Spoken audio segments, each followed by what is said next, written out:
அட்டகாசமான சுவையில் பாலக்கீரை தொக்கு தாங்க பார்க்க போகிறோம். நீங்கள் இதை பாலக்கீரை, மணத்தக்காளி கீரை, சிறுகீரைன்னு எந்த கீரை யூஸ் பண்ணி வேணாலும் செய்யலாம். அவ்வளோ நல்லாயிருக்கும். எப்படி செய்யுதுன்னு பார்க்கலாம். ஒரு கட்ட அளவுக்கு பாலக்கீரை எடுத்து இது போல் நல்லா பொடியாக நறுக்கி எடுத்து வச்சுக்கோங்க. இப்போ 2 பெரிய சைஸ் வெங்காயத்தை இது போல் நறுக்கி மிக்ஸி ஜாரில் சேர்த்துக்கோங்க. இது கூட 2 தக்காளியும் பெருசாக கட் பண்ணி சேர்த்துக்கோங்க. இது கூட 2 வரமிளகா, கொஞ்சமாக புளி சேர்த்துட்டு ஒரு 7-8 பல் பூண்டு சேர்த்து நல்லா பேஸ்ட்டாக அரைச்சி தனியாக எடுத்து வச்சுக்கோங்க.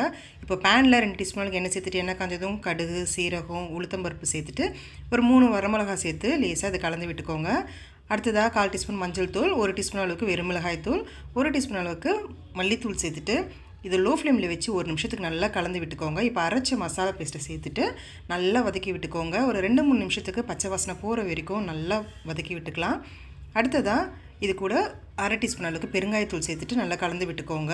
தேவையான அளவுக்கு உப்பு சேர்த்துக்கோங்க. 1 டீஸ்பூன் அளவுக்கு நான் சேர்த்துருக்கேன். உங்களுக்கு தேவையான அளவுக்கு சேர்த்துட்டு நல்லா கலந்து விட்டுக்கோங்க. ஒரு 2 நிமிஷம் போல் நல்லா வெந்து எண்ணெய் பிரிஞ்சு வந்த பிறகு அரிஞ்சு வச்சுருக்க கீரையை சேர்த்துட்டு நல்லா கலந்து விட்டுக்கோங்க. ஒரு 5 நிமிஷம் இதை வேக வச்சிங்கனாலே போதும். ரொம்ப நேரம் வேக வைக்கணும்னு அவசியம் கிடையாது. நல்லா அது கீரை சுருண்டு நல்ல தொக்கு கன்சிஸ்டன்சிக்கு மாறி வரும். அவ்வளோதாங்க.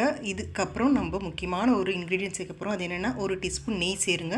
நெய் சேர்த்ததும் டேஸ்ட் இன்னமும் கூடிடுங்க. இது நல்லா கலந்து விட்டுட்டு சுட சுட சாதத்துக்கு பரிமாறினீங்கன்னா அவ்வளோ ருசியாக இருக்கும். கண்டிப்பாக நீங்கள் மிஸ் பண்ணாமல் ட்ரை பண்ணி பாருங்கள். Thank you friends.